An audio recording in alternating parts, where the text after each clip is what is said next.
নির্বাচনে জয়ী হলে আগামীতেও সদস্যদের পাশে থাকার পাশাপাশি বিজিএমইএতে অস্ত্র প্রদর্শনকারীদের বিরুদ্ধে ব্যবস্থা নেবে সম্মিলিত পরিষদ। রাজধানীর একটি হোটেলে বিজিএমইএ নির্বাচন উপলক্ষে এক মিট দ্য প্রেসে এ কথা বলেন সম্মিলিত পরিষদের নেতারা।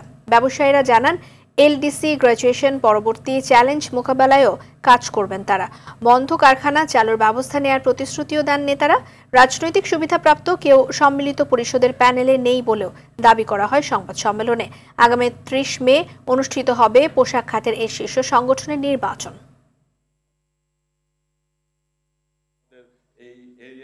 বিগত সরকারের আমলে আমাদের এই বাংলাদেশের এই পোশাক শিল্পের সাথে সংশ্লিষ্ট এবং এর বাইরেও কিছু নেতা কিছু লোক এমন বক্তব্য দিয়েছে যেটা আমার নিজের কানে শুনতে এখন চোখ বন্ধ করলে সেটা আমি দেখতে পাই।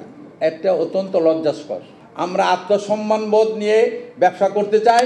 ভুয়া ভোটার বাদ দিয়া যাদের ফ্যাক্টরি আছে, ফ্যাক্টরির অস্তিত্ব আছে, ফ্যাক্টরি বন্ধ, আমরা তাদের সাথে প্রায়োরিটি বেসিসে আলাপ আলোচনা করে এই ফ্যাক্টরিগুলো পরিচালনা করার জন্য আমরা সচেষ্ট হব।